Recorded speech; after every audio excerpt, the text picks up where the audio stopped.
Welcome to all प्यारे बच्चों। आज हम चैप्टर 4 को रिवाइज करेंगे। हमने चैप्टर 4 के सारे क्वेश्चन कर लिए हैं। हम देखेंगे उसमें हमने क्या किया था।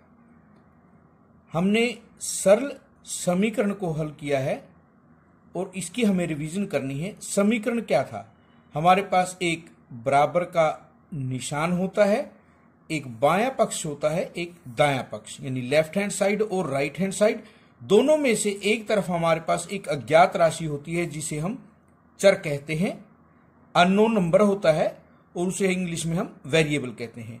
उसे x, y, z, t, p इत्यादि के द्वारा इंग्लिश के अल्फाबेट जो हैं वो दर्शाए जाते हैं और हमें उस चर को या अज्ञात राशि को निकालना होता है। उदाहरण के लिए x जमा 5 बराबर 7। सबसे पहले आप देखिए, क्या ये एक समीकरण है?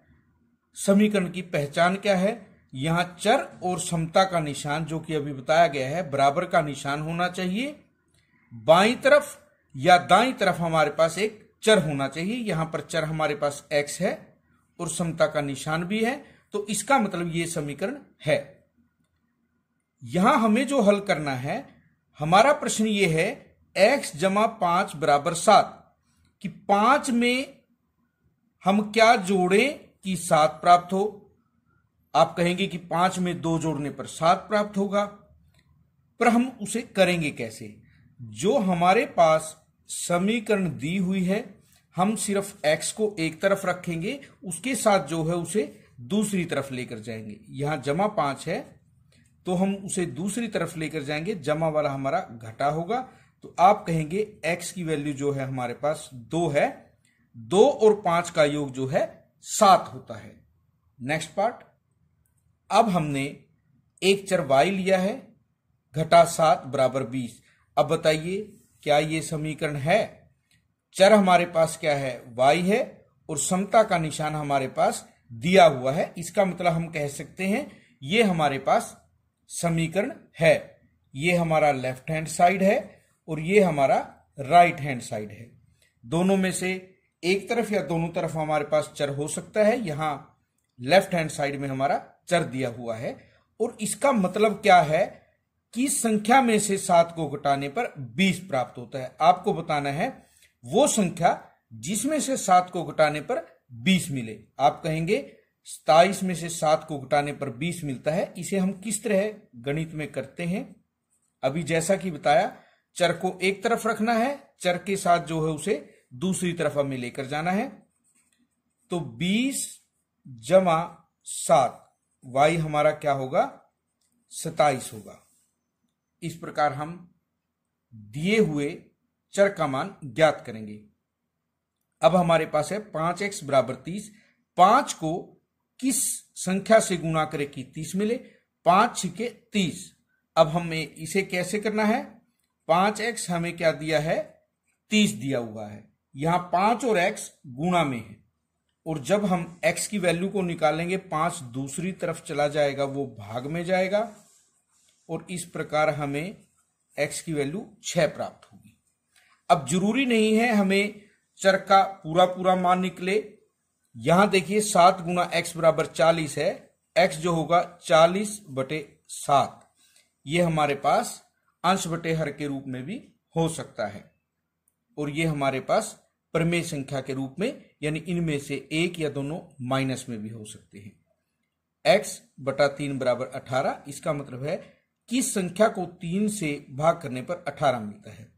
जब हम इसे हल करेंगे तो आप देखिए चर को एक तरफ हमें रखना है और जो चर के साथ है उसे दूसरी तरफ लेकर जाना है। ये भाग में है, जब हम दूसरी तरफ लेकर जाएंगे ये गुणा में हो जाएगा और x की वैल्यू जो हमारे पास है वो 54 आएगी। यहां 2/3 y बराबर 18 है। y की वैल्यू हमें बतानी है, तो हमारे पास जो 2/3 था दूसरी तरफ जाएगा, 3/2 यहां हो जाएगा, 2 में 18। y की जो वैल्यू होगी 9 गुणा में 3 क्या होगी? 27 होगी। इस प्रकार आपको इसे हल करना है। यदि हमारे पास गुणा और जोड़ दोनों ही संक्रिया एक साथ दी हुई हैं, अब हमें वैल्यू x की निकालनी है। x के साथ 3 गुणा में भी है और उसके बाद जमा 5 है। पहले हम इसे दूसरी तरफ लेकर जाएंगे। 3x की वैल्यू को हम निकालेंगे 26 घटा 5 से। 3x हमारे पास आया 21। हमें x की वैल्यू निकालनी है, तो x की वैल्यू के लिए हम दूसरी तरफ 3 को लेकर जाएंगे, जो कि भाग में हमारे पास जाएगा। और 3 एकम 3, 3 सता 21। x की वैल्यू हमारे पास क्या होगी? 7 होगी।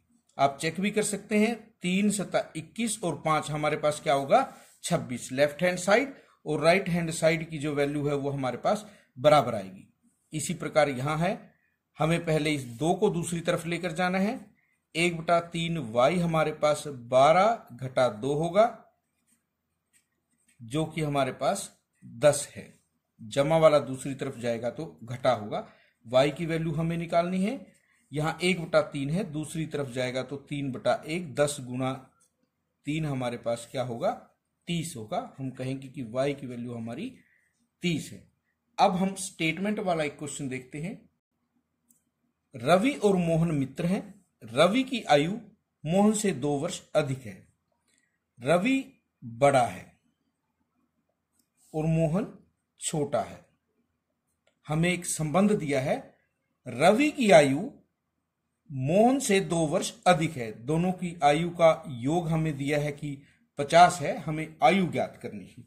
अब जो संबंध हमें दिया है कि रवि मोहन से बड़ा है, इनका आपस में संबंध है। सबसे पहले हम मोहन की आयु को मान लेते हैं x वर्ष। रवि उससे 2 वर्ष बड़ा है तो x जमा 2 वर्ष हमारे पास होगा। दोनों की आयु का योग हमारे पास 50 है। तो हम क्या करेंगे? मोहन की आयु जमा में रवि की आयु, और दोनों का योग होगा 50। यहां देखिए x जमा 2 बराबर हमारे पास 50 है। x और x 2x जमा 2 बराबर 50। हम सबसे पहले इस 2 को दूसरी तरफ लेकर जाएंगे। हमें 2x बराबर 50 माइनस 2 प्राप्त होगा। 2x का मान है 48। हमें वैल्यू निकालनी है x की, और x की वैल्यू निकालने के लिए हमें 2 को दूसरी तरफ लेकर जाना है। 48 भाग में 2, तो हमारे पास वैल्यू आई 24। x किसकी आयु थी? वो मोहन की आयु थी। मोहन हमारे पास 24 वर्ष का होगा और रवि उससे 2 वर्ष बड़ा है, तो 24 जमा में 2, उसकी आयु जो होगी वो 26 वर्ष होगी। इस प्रकार आपको इसे हल करना है।